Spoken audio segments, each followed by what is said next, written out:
నమస్తే, welcome to Andhraprabha. నేను ప్రియా కౌశిక్. అయితే రీసెంట్గా ఆధ్యాత్మిక ప్రాంతమైన ధర్మస్థల ప్రస్తుతం సంచలనంగా మారింది. ఈ మధ్యన విజిల్ బ్లోయర్ వాంగ్మూలంతో ఇక్కడ సామూహిక ఖననాల కేసు తెరపైకి వచ్చింది. ఆ ప్రాంతంలో ఎంతో మంది అమ్మాయిలు, మహిళల శవాలు ఉన్నాయని, తానే స్వయంగా పూడ్చిపెట్టానని పోలీసుల ముందర వాంగ్మూలం ఇవ్వడం జరిగింది. కానీ అనుకోకుండా ప్లేట్ ఫిరాయించాడు ఆ విజిల్ బ్లోయర్. అయితే ఇప్పుడు ప్రస్తుత పరిస్థితి ఏంటి? అలాగే రీసెంట్గా అప్డేట్ చూసుకున్నట్టయితే సమీర్ ఎండి అనే యూట్యూబ్ ఛానల్ వ్లాగర్ ఎవరైతే ఉన్నారో అతన్ని అరెస్ట్ చేయడం జరిగింది. అంటే ఆయన ఛానల్లో కూడా అనేక కథనాలు ఈ ధర్మస్థల గురించి చెప్పడం జరిగింది. అది కూడా స్పెషల్ థంబ్నెయిల్స్తో ఇమీడియట్గా చూడండి, లేకపోతే ఈ వీడియో ఎప్పుడు పోతుందో తెలీదు అని చెప్పడం సమీర్ అది సంచలనంగా మారడం జరిగింది. అయితే సమీర్ని ఇప్పుడు అరెస్ట్ చేశారు. రీసెంట్గా బ్రేకింగ్ న్యూస్ అదే. మొత్తం సమీర్కి ఈ కేసుకి ఉన్న సంబంధం ఏంటి, ఇదంతా తెరపైకి ఎందుకు తేవాల్సి వచ్చింది అనే విషయాలు కూడా తెలుసుకుందాం. ప్రస్తుతం మనతో పాటు లైవ్లో జాయిన్ అయ్యారు ఇండిపెండెంట్ జర్నలిస్ట్ వికాస్ శాస్త్రి గారు. హలో సార్, నమస్తే. నమస్కారం సార్. సో ప్రస్తుతం ధర్మస్థలలో జరుగుతున్న వివాదం గురించి అసలు ఎందుకు ఇదంతా స్టార్ట్ అయింది? అంటే ఎప్పటి నుంచో ఈ మర్డర్స్ అని జరుగుతూ ఉన్నాయని చెప్పేసి తెలుస్తూ ఉంది ఈ కేసుని చూస్తే. అంటే వేదవల్లి కానీ, పద్మలత కానీ, అలాగే సౌజన్య కేసులు కూడా చూసుకుంటే రీసెంట్గా ఈ విజిల్ బ్లోయర్ ఎవరైతే బయటికి వచ్చి చెప్పాడో అప్పుడు ఈ కేసుల గురించి కూడా మాట్లాడడం జరుగుతుంది. యాక్చువల్గా అక్కడ జరిగింది ఏంటి అన్న వాస్తవాలు మాకు తెలియజేయండి సార్. చూడండి, ధర్మస్థల మీద నడిచిన దాడి ఇది ఫస్ట్ కాదు అండ్ ఇది లాస్ట్ కూడా కాదు. ఇది ఇంకా కంటిన్యూస్ ప్రాసెస్.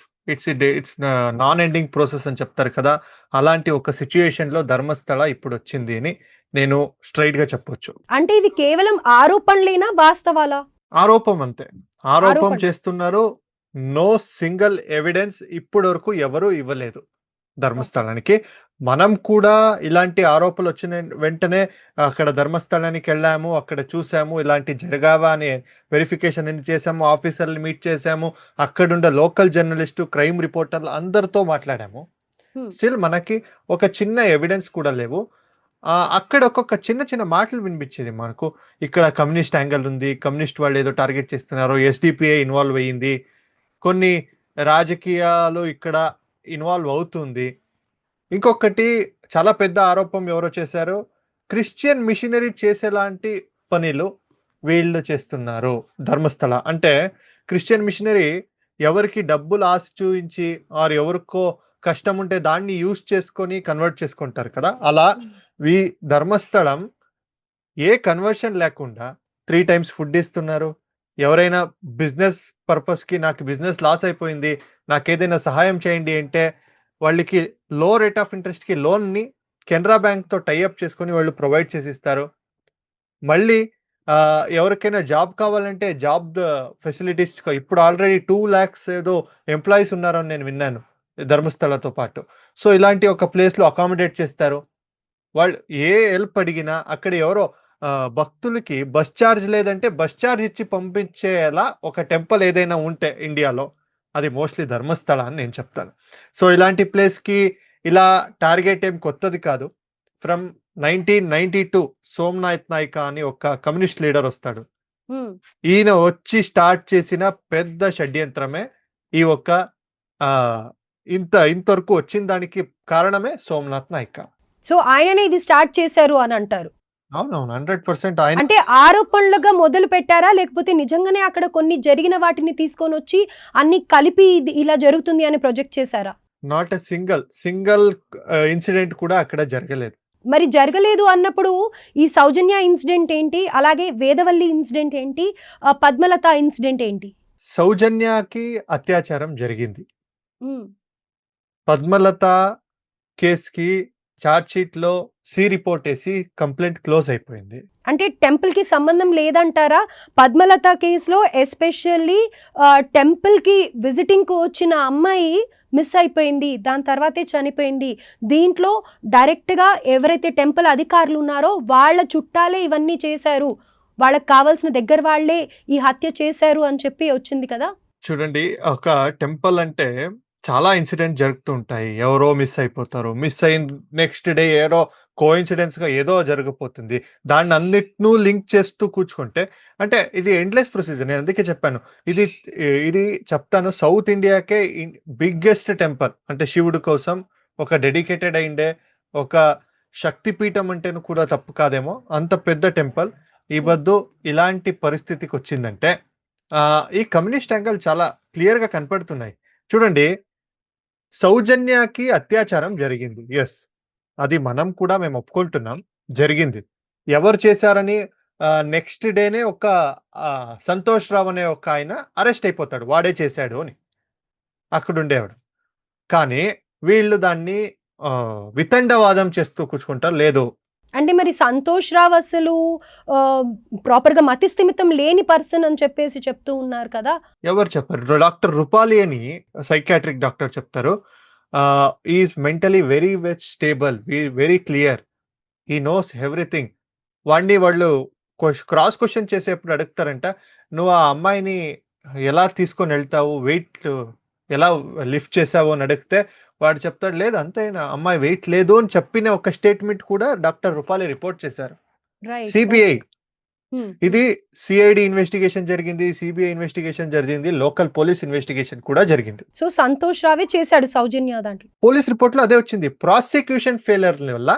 అంటే చూడండి, ఇప్పుడు కోర్టులో ఏం జరుగుతుంది, కోర్టులో ట్రయల్ నడిచేప్పుడు ఎవరో మీరే విక్టిమ్ అంటే మీ విక్టిమ్ ఫ్యామిలీ వాళ్ళు ఎవరైనా వచ్చి వీడు కాదు అని చెప్తే, విట్నెస్లు వచ్చి వీడు కాదు అని చెప్పేస్తే ఏం జరుగుతుంది అక్కడ? అంటే సార్ ఇక్కడ డౌట్ ఏంటి అంటే ఇది కుక్డ్ స్టోరీ అనేసి చెప్తూ ఉన్నారు. అయితే అనేక సందేహాలు ఇందులో ఉన్నాయి కాబట్టి నేను ప్రజల తరఫున నేను మిమ్మల్ని అడుగుతూ ఉన్నాను. ఈ సౌజన్య కేసులో ఎవరైతే సంతోష్ రావు ఉన్నాడో ఆ సంతోష్ రావు అసలు సెక్స్కి పనికిరాడు. అండ్ ఇంకోటి ఏంటంటే కనుక ఏదైతే స్పర్మ్ కలెక్ట్ చేయాలో సౌజన్య బాడీ నుంచి అది కలెక్ట్ చేసిన తర్వాత పోలీసుల నిర్లక్ష్యం వల్లనే అది సరైన ఇన్వెస్టిగేషన్కి పంపించలేదు అని కూడా చెప్తూ ఉన్నారు కదా sir. Maybe it was true. మా పోలీసులు సరైన టైంకి స్పర్మ్ ని పంపించలేదు. ఎందుకంటే అక్కడ ఎవరు ఐఓ ఉంటాడు, ఆ బదులు లీవ్ లో ఉంటాడు. ఇక్కడ ఇన్వెస్టిగేషన్ చేసేది only sub inspector, circle inspector ఉండడు అక్కడ. సో యోగేష్ అని ఎవరు ఉంటాడు, వాడు దాన్ని పంపించాడు అక్కడికి. సో అది దేనివల్ల అంటే ఎస్పీ వాళ్ళు రాని మా హైయర్ అఫీషియల్స్ వచ్చిన వెంటనే పంపిద్దామనే ఒక ఆలోచన కూడా ఉండొచ్చు. అంటే వాళ్ళు ఏ ఇంటెన్షన్తో చేశారో నాకు తెలియదు. కానీ సిఐడి ఆఫీసర్ ఒక రుద్రముని అని వాళ్ళు చెప్తారు, Santosh Rao is not eligible for sex, అంటే వాడు చేయడు అని, వాడికి అంత కెపాసిటీ లేదు అని చెప్తారు. వాళ్ళు ఇంకొక మాట చెప్తారు ఆ ఫ్యామిలీకి, మీ అమ్మాయి చాలా పవిత్రంగా చనిపోయింది, చనిపోయిండేది సత్యం, కానీ పవిత్రంగా చనిపోయింది, ఇది మాత్రం నేను నీకు సూక్ష్మంగా చెప్తాను అని ఆయన ఫ్యామిలీ వాళ్ళకి చెప్తారు. ఎవరు? రుద్రముని గారు.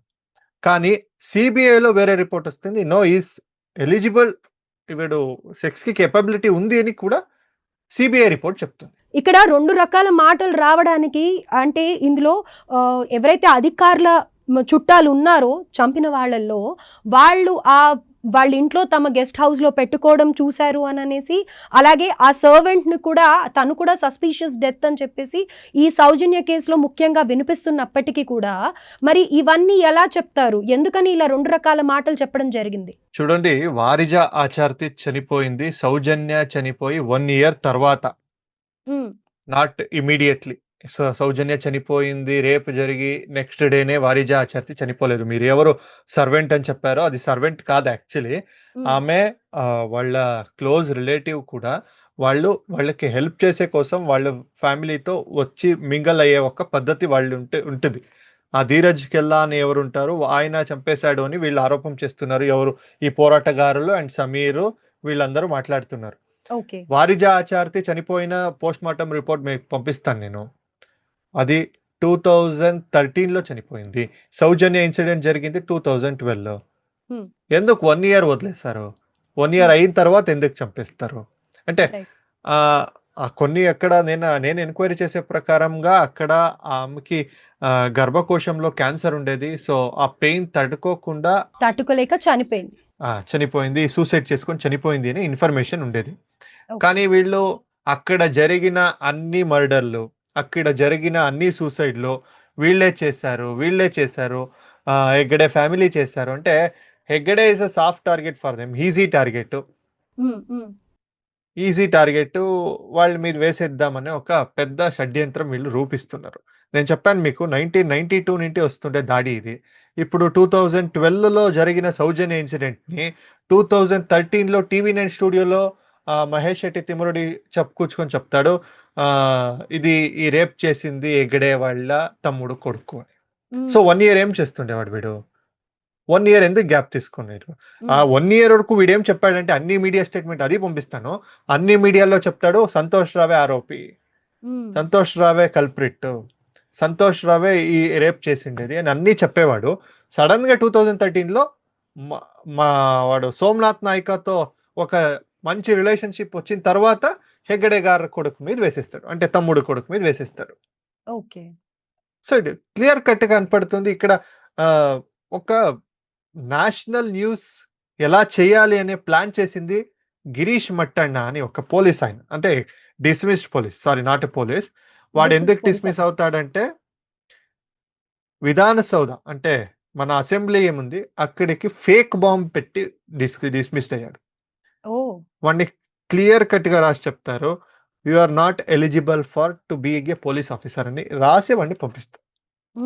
అలాంటి వ్యక్తి వచ్చి ఈ యొక్క పోరాటాన్ని డిజిటలైజ్ చేస్తారు 2022లో. సౌజన్య, వేదవల్లి, పద్మలత అన్ని అమ్మాయిల పేరే వీళ్ళు యూజ్ చేసేది. అంటే 2022లో అసలు ఈ వీడియో సోషల్ మీడియాలో పెట్టారా? అంటే డిజిటలైజ్ ఎక్కువ చేశాడు. కొంచెం యూట్యూబ్ ఛానల్ ನಲ್ಲಿ కొంచెం తీసుకున్నారు వీళ్ళు అయితే అది నేను పెయిడ్ ఛానల్స్ అనే చెప్తాను డైరెక్ట్ గా. వాళ్ళు వన్ సైడెడ్ స్టోరీలనే చెప్తారు, ఇంకొక సైడెడ్ స్టోరీలు చెప్పరు. ఇంకొక సైడ్ లో అట్లీస్ట్ కానూన్లో ఏం జరుగుతుంది, కోర్టులో ఏం జరిగింది, సిబిఐ ఛార్జ్ షీట్ ఏం చెప్తుంది, ఇదన్నీ చెప్పాలి. ఇవన్నీ ఏమి చెప్పారు వాళ్ళు. సౌజన్యకి ఇలా జరిగింది, అవును జరిగింది, ఎవరు చేశారు, ఓకే. సౌజన్యకి ఇలా ఇంతన్నీ జరిగింది అని మనం అందరం మాట్లాడుతున్నాం.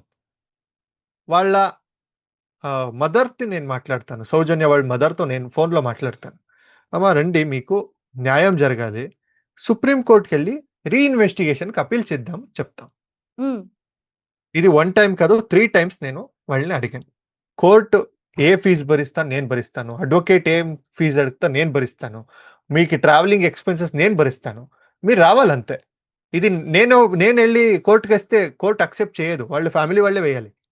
విక్టిమ్ ఫ్యామిలీనే ఈ రీఇన్వెస్టిగేషన్, నాకు ఆ ఇన్వెస్టిగేషన్ సాటిస్ఫాక్షన్ కాలేదు, సో ఇంకొక ఇన్వెస్టిగేషన్ చేయండి అని వాళ్ళే అప్పీల్ చేయాలి. వీళ్ళు 3 టైమ్స్ అడిగినా కూడా వాళ్ళు రెస్పాండ్ చేయరు. నేను మహేష్ అన్నని అడగాలి అంటారు. ఆ మహేష్ శెట్టి తిమ్మరోడికి వాడికి ఈ టాపిక్ చనిపోతే వాడు బతికే లేవు.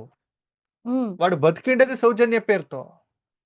సో ఈ టాపిక్ ని చావకుండా చూసుకునేలాంటి వ్యక్తి ఎవరు అంటే మహేష్ శెట్టి తిమ్మరోడి, గిరీష్ మట్టన్ అన్నవారు. సార్ వీళ్ళకి ఇంటర్నల్ గా ఏమన్నా కాంటాక్ట్స్ ఉన్నాయా? మహేష్ తిమ్మరోడి కానీ లేకపోతే కనుక గిరీష్ మట్టన్ వారు కానీ ఇంకా సోమనాథ్ నాయక్ కానీ ఇప్పుడు మీరు చెప్పిన నేమ్స్? నాట్ ఓన్లీ ఇంటర్నల్, వాళ్ళు ఎక్స్టర్నల్ గా కూడా చాలా ఒక్క హిల్ లో ఉంటారు వాళ్ళు. అంటే వీళ్ళు కలిసి చేశారని చెప్పొచ్చా? 100% మీరు వాళ్ళందరూ ఒక్కటిగా లైవ్ వస్తారు అన్ని. వాళ్ళ యూట్యూబ్ ఛానల్లో వీడిని ఇంటర్వ్యూ అయిన వెంటనే వాడి ఇంటర్వ్యూ వస్తుంది, అది ఒకే ప్లేస్ లో వస్తుంది. ఇప్పుడు మీరు ఇంకా లేటెస్ట్ అప్డేట్ చెప్పాలంటే భీమా ఉన్నాడు కదా, భీమా వాళ్ళ ఇంట్లోనే ఉండేవాడు. ఓకే. అయితే భీమా ఇప్పుడు ఎవరైతే విజిల్ బ్లోయర్ ఉన్నాడో అతని పేరు భీమా. సో భీమా ఇన్నేళ్లుగా నేను లేను ధర్మస్థలలో, కానీ ఇది నేను భరించలేక నేను బయటకు వచ్చి చెప్తున్నాను అని చెప్పాడు. అయితే భీమాను కూడా ఇన్ఫ్లుయెన్స్ చేసి ఒక పావుగా వాడుకున్నారు అని చెప్తారా? డబ్బుల ఆశకని ఇలా ఏదన్నా చూపించారని అంటారా? చూడండి, భీమా మీకు ఒక ఇన్సిడెంట్ చెప్తాను. మన కర్ణాటక అసెంబ్లీ సెషన్ లో వాడి పేరు రివీల్ చేస్తారు, అపోజిషన్ లీడర్. వాడి పేరు భీమా కాదు, చెన్నయ్య అని. చెన్నయ్య. సమీర్ ఎందుకు భీమా చెప్పాడు తెలుసా? జై భీమ్. Okay, right. డైరెక్ట్ గా నేమ్ చెప్పకుండా ఇలా యూజ్ చేశారు, రైట్. ఓకే. ఇలా అంటే ఒక క్యాస్ట్ వాళ్ళని కోపం రచ్చ కొట్టేదానికి ఇలాంటి ఒక ప్రయత్నం వాడు చేశాడు. ధన్యవాదాలు సార్. Thank you.